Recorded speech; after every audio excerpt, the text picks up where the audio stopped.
overshadowed with darkness, no shelter or help is now.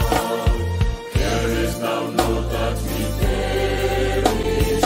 How canst thou lie asleep? When moments so madly expecting are braving the hungry deep. Umuyaga n'umuraba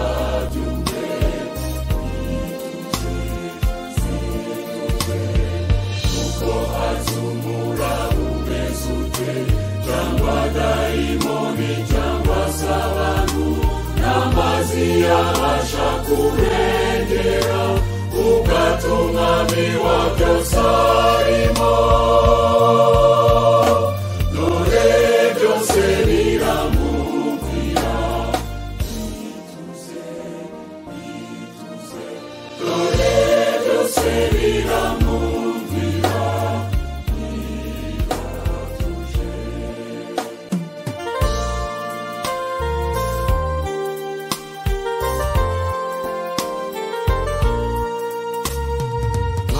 nzanye umubabaro uganye imbere yawe agaritse umutima cyane tebuka umpumurize ndazikwana ibyaha byinshi byuzuye umutima ndazimiye ndakwinginze rwose bamitebuka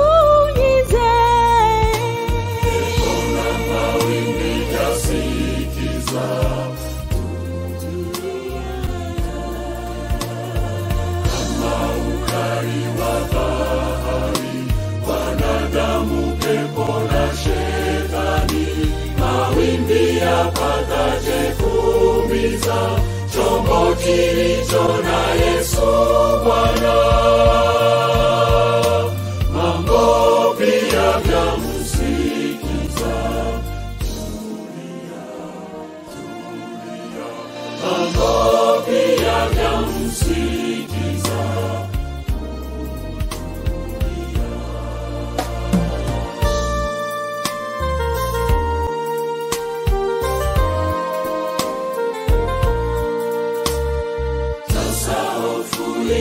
Kwisha mishwari baharini Kanga tena jua letu rohoni kuna shwari Kana nilewe Bwana isiwe mimi tu nami nitafika bandarini ng'ambo niko nafuu The winds and the waves shall obey thy will. Peace be still, peace be still. Without the wrath of the storm of sea, or whatever it is, no waters can swallow the ship we're on.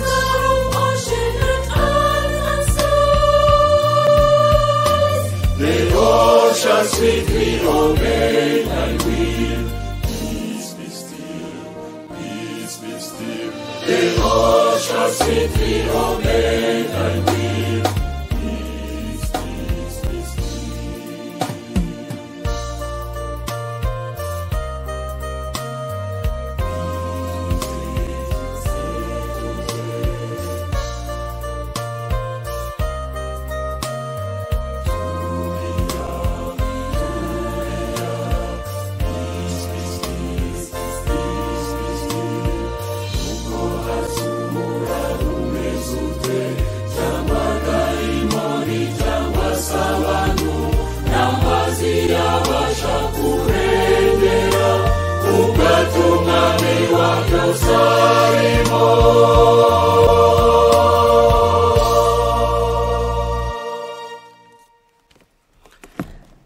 turabashuhuje mwese mu izina rya Yesu Kristo umwami wacu tunejejwe iki gitondo cy'uyu munsi nanone kuri iki cyumweru ngo Imana kuduha umugisha wo kugira ngo tuze ahangaha twongere tuganire ijambo ry'Imana. Turashimira Imana imaze iminsi duha umugisha abanyarwanda bajya baca umugani ngo igitera amapfa gitera n'aho bahaha. Ntabwo twari tuzi yuko tuzajya dukoresha iyi metodoloji yo kohereza ubutumwa haba kuri WhatsApp, haba kuri Facebook cyangwa n'ahandi. Mu by'ukuri nari nzi ko ari ibintu bikorwa mu bindi bihugu, ntabwo nari nzi ko bizagera mu Rwanda. Ariko turabishimira Imana nibura yaduhaye ukuntu tubageraho, ukuntu tuvugana tukaganira. Reka twongere dufata akanya mu kwiga ijambo ry'Imana. Maze igihe nigisha kuri izi nzandiko Paul yandikiye amakanisa cyangwa se insengero zigiye z'imijyi yari igiye itandukanye y'igihe cye. Twatangiranye n'urwandiko rwa kabiri Paul yandikiye Abakorinto, turangije dusoma urwandiko nanone Paul yandikiye itorero ry'i Filipi. Uyu munsi ndenda ko tureba ku rwandiko Paulo yandikiye itorero ry'i Kolosayi. Aho ngaho abafite Bibiliya z'ikinyarwanda ni ku rupapuro rwa 202 niho duhera. Uru rwandiko rwa Paulo yandikiye ab'i Kolosayi cyangwa se iki gitabo cyo muri Bibiliya niho aho gitandukaniye n'ibindi twagiye dusoma ni nka hamwe gusa honyine. Ni mwibuke ngo tumaze iminsi twigisha ku Mana y'ihumure, ijambo ry'ihumure ryo guhumurizanya. Iki gitondo rero nigisha nganira Imana imfashe kugira ngo nayo ihumurize umutima wawe. Rero izi nzandiko Paulo yazandikaga agendereye guhumuriza, agendereye gukomeza, agendereye kwihanganisha, kandi ayo niyo magambo twifuza nawe ngo agufashe, akwihanganishe kandi agukomeze mu izina rya Yesu. Noneho uru rwandiko rw'Abakolosayi Paulo yandikiraga itorero ry'i Kolosayi, ariko mu by'ukuri nubwo yaryandikiraga ntabwo ari wowe wari waratangiye uru rusengero. Uru rusengero rwari rwaratangiwe n'umuntu witwa Epafra cyangwa se Epafras, abandi bavuga Epafroditus, n'uburyo bamuvuga mu buryo butandukanye. Ariko Epafra yari umwe mu basore bakijijwe Paul avuga ubutumwa, hanyuma nabo barangije bifuza kujya mu ivugabutumwa. Paul amaze kubakomeza kubigisha amaranya n'abigihe yarabarekuye ngo nabo bagende batangire insengero mu bice bitandukanye. Uyu musore we rero yahise yirukankira muri uyu mujyi wa Kolosayi, abariho atangira urusengero. Ubwo ngubwo urwo rusengero rw'i Kolosayi nirwo rwitwa ikanisa y'Abakolosayi, niyo Paulo arimo kwandikira ahangaha. Hanyuma ikigendererwa gikomeye cy'uru rwandiko, Paulo yari agendereye gukomeza Abakolosayi, kubabwira ngo mw'Abakolosayi mwe nimwihangane, nimukomere. Impamvu yabakomezaga ni iyihe? Bari bamaze igihe barimo kunyura mu bintu bitoroshye. Ibyo banyuragamwo byari ibingibi. Ubirebye muri iki gihe wagira ngo ni ibintu byoroshye, ariko ku gihe cyabo byari ibintu bigoye. Hari abandi bantu baraje barababwira bati murabizi ibyo babigishije, bakabigisha ngo mukizwe mwakire Yesu, ntago bihagije, ahubwo nimwongereho ibindi, nimubanze mugende babasiramure. Ikindi cya kabiri, mugende nanone babigisha amategeko ya Mose. Ikindi cya gatatu, nimujye muramya n'ukwezi, muramye n'izuba. Hari izindi mana nyinshi zitari Imana Paulo yabandikiye. Rero igitabo cy'Abakolosayi cyangwa se urwandiko rw'Abakolosayi rutandukanira hehe n'izindi? Paulo yandikiye Abakolosayi ababwira ati muri ibyo byose hari Kristo. Ati nimutumbire Kristo, nimukura amaso ku bindi. Ati ibindi byose ni ibishira, ibindi byose ni iby'igihe gito, nimushyire ijisho ryanyu kuri Kristo. Iki gitondo nanjye mvugana nawe unyumva, ijisho ryawe rikure ku bindi, rishyire kuri Kristo. Noneho yababwiye ati kugira ngo mushyire ijisho ryanyu kuri Kristo, hari ibintu bitatu mugomba gukora. Kugira ngo ijisho ryanyu rye kuva kuri Kristo, hari ibintu bitatu ugomba gukora. Paulo abwira Abakolosayi. Nawe rero unyumva igitondo cy'uyu munsi cyangwa uyu munsi, hari ibintu bitatu ugomba gukora kugira ngo ijisho ryawe rigurume kuri Kristo. Icya mbere twareba mu gice cya kabiri ku murongo wa 6 ngira ngo niho twahera. Yaravuze ati nuko rero nk'uko mwakiriye Kristo Yesu umwami wacu aba ariko mugendera muri we. Icyambere ati nk'uko mwakiriye Kristo akababera umukiza agakiza ubuzima bwanyu, niba utarakizwa nawe uyu munsi akira Kristo nk'umukiza wawe arakugirira neza. Niba warakijijwe, Pawulo avuga ati mwebwe Abakolosayi nk'uko mwakijijwe mukaba mwaremeye Yesu, noneho nimugendere muri we. Haleluya. Birashoboka kwakira Kristo ariko ntugendere muri we. Kugendera muri Kristo ni iki? Nuko avuga ngo mugende muri Kristo. Twabireba mu murongo ukurikiraho wakubwira neza. Uravuga ngo nuko rero nk'uko mwakiriye Kristo Yesu nk'umwami aba ariko mugendera muri we, mushore imizi yanyu muri we kandi mwubatse muri we, mukomejwe no kwizera nk'uko mwigishijwe. Mwirinde hatagira umuntu ubanyagisha ubwenge bw'abantu n'ibihendo by'ubusa bikurikiza imihango y'abantu n'ibindi bigenda bikurikiraho. Ati rero nimugendere muri Kristo.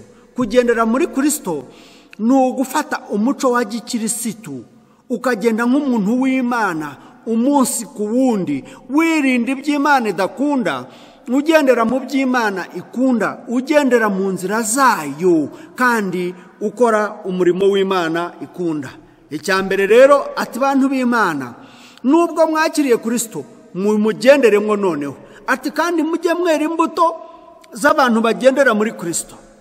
Mujye mwera imbuto. Kwera imbuto ni ukumenyesha nuko ubuzima bwawe bugendana buba buhuje n'ibyo wizera. Icya kabiri kiri ku murongo wa 7 w'icyo gice cya 2. Aravuga ngo nimushore imizi yanyu, mushore imizi muri we kandi mwubatswe muri we, mukomejwe no kwizera nk'uko mwigishijwe. Mushore imizi yanyu muri Kristo. Abenshi bajya Kacyiru bavuye hano mu mujyi, iyo ugeze hariya kuri uriya muhanda wo munsi ya Pentagon urenze kuri Ribu ho gatoya, muri uwo muhanda aho ngaho hari bya biti by'imikindo bateye hagati. Hari igiti kimwe cyashoye imizi, gishora n'imizi muri kaburimbo, uburyo kaburimbo cyayiteye hejuru irazamuka. Kandi muziko imizi y'imikindo ni imizi yoroshye, ariko kiriya cyemereye umuzi wacyo uramanuka kugeza aho wageze ugira imbaraga, urangije usa n'urimo kobora kaburimbo mu muhanda. Rero Pawulo akavuga ati namwe nimwemerere imizi yanyu muyishore muri Kristo, nimureke imizi yanyu ishore muri Kristo. Ushobora kumbaza uti jewe umuzi yanjye nayishora nte muri Kristo? Dushora imizi yacu muri Kristo mu buryo butatu. Icyambere, iyo dusoma ijambo ry'Imana burya tuba dushora umuzi wacu muri Kristo. Icya kabiri, iyo dusenga burya tuba dushora umuzi wacu muri Kristo. Icya gatatu, iyo duteranye mu materaniro yera, iyo dusengana n'abandi burya tuba dushora imizi yacu muri Kristo. Ibyo bintu bitatu nubikora uzatangira gushora umuzi wawe muri Kristo. Ikindi kintu cya gatatu yavuze aho ngaho hepfo, arangije aravuga ati mushore imizi muri we kandi mwubatswe muri we. Icya gatatu ni ukubakwa. Ati mwubakwe muri we, mwubakwe kandi namwe mwemere mwubakike. Kubakwa ni cyati kandi kubaka. Iyo umuntu yubaka, kera iwacu bubakaga inzu bakazana imiganda barangiza bakazana n'imbariro. Imbariro zo kubakwa muri Kristo ni ukwizera. Ati mwemerere no kwizera kwanyu mubikore mu kwizera. Iyo turimo kuganira n'abandi bantu tubabwira kwizera kwacu, tubabwira gukizwa kwacu, tubabwira gukunda Imana kwacu, burya tuba turimo kubakwa muri Kristo, tuba turimo kugendera mu nzira ze. Noneho rero avuga ati mwubakike kandi mwemere namwe. Ni ibintu bitatu tubonye. Icya mbere ni ukugendera muri we, icya kabiri ni ukwemera imizi yacu ikamanuka igashora, icya gatatu ni ukwemera rwose tukubakwa ndetse imizi yacu igashinga. Yamara gushinga noneho imiganda ndetse n'imisanzu, sinikuko n'imisanzu yacu nayo ariko kwizera nayo ikubakwa neza. Ikindi cya kane yenda ndetse twanasorezaho, aravuga ngo noneho mwihanganishanye, muhumurizanye, musubiranemo agatege ni ku gice cya 3 umurongo wa 16. Nimwumve ngo ijambo rya Kristo ribe muri mwe rigwiriye rifite ubwenge bwose, mwigishanye muhugurane muri zaburi n'indirimbo n'ibihangano by'umwuka, muririmbirana Imana ishimwe mu mitima yanyu, mwihanganishanye, mukomezanye, muririmbane, muhesha Imana yacu ishimwe. Bene data, ibyo bintu uko ari bine nubikora uzakura muri Kristo, kandi nibyo Paulo yabwiraga abakoresayi ati mwibuke kugendera mu mwami wacu. Icya kabiri ati nimwemerere imizi yanyu imanuka ishore mu Mana. Icya gatatu ati mwemere mwubakike. Ibyo bitatu numara kubikora ati nimwemere noneho mukomezanye, mwihanganishane. Mwene data, ibyo nibyo nkusengera muri iki cyumweru. Uzafata kanya nawe iki cyumweru cyose dusome kino gitabo, tugenda tugisoma buhoro buhoro. Imana yacu izatugirira neza, izaduha umugisha. Reka dusoze dusenga.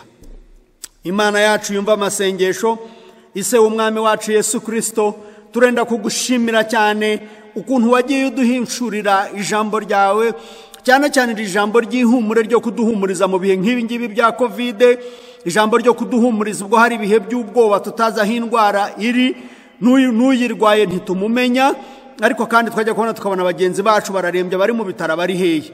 Wumve gusenga kwacu rero, ushyikira abo bagenzi bacu bari kwa muganga, nabo bagirire neza ubakomeze, ababarwaje nabo ubagirire neza ubakomeze. Turibuka abacuruzi barimo kugerageza ariko bitarimo gukunda, abo ngabo nabo barebe Nyagasani ubarebane imbabazi kandi ubakomeze. Turibuka abarimu, turibuka abaganga, turibuka abantu batandukanye, abasirikare, abapolisi, bose bahanganye n'iki cyorezo, ubagirire neza Nyagasani ubakomeze. Turibuka n'abakirisitu nabo batandukanye, ubaha imbaraga zo kugira ngo bagendere muri wowe umunsi ku wundi, ubaha imbaraga zo kugira ngo bemerere imizi yabo ishore mu mwami wacu, kandi nibubaka Nyagasani ubashoboreshe kugira ngo bubakike, bakomere, bagire imizi, bashore imizi, bagire imiganda, kandi ndetse bamererwe neza muri mwami wabo. Ibyo nibirangira ubahe n'imbaraga zo kugira ngo bihanganishane, baririmbirana indirimbo n'ibihangano by'umwuka, ndetse bibukanye n'amagambo yo muri zaburi. Kandi amahoro Imana yacu itanga rutaye umuntu wese yakwibwira, ajye arinda imitima yanyu n'ubwenge bwanyu, kugira ngo twese turusheho kumenya Imana kandi no gukunda umwana wayo Yesu Kristo. Umugisha w'Imana Data wa twese n'Umwana n'Umwuka wera ubane natwe twese dukomeze kwizera Imana yacu yihumure, kandi tujye tunahumurizanya ku bwa Kristo umwami wacu. Amen.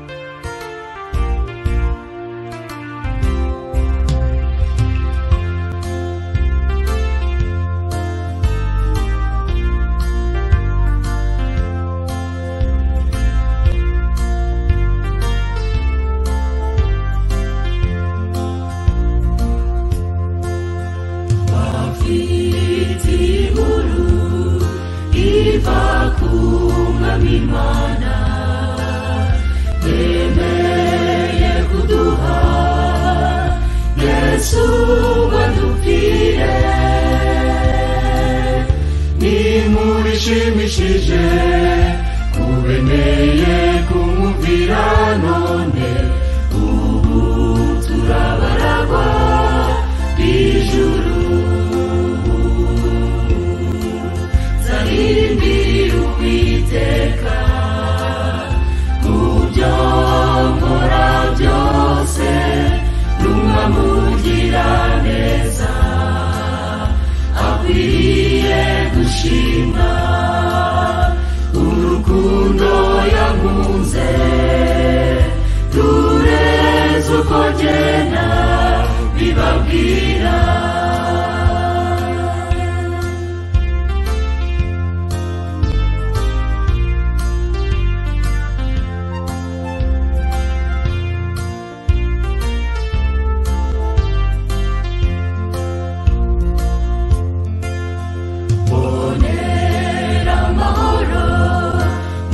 Yeah.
musange mbaruhure iyo mitwaro ibaremereye niteguye kubaruhura nzaririmbira Uwiteka mu byo nkora byose numva mugira neza akwiriye gushimwa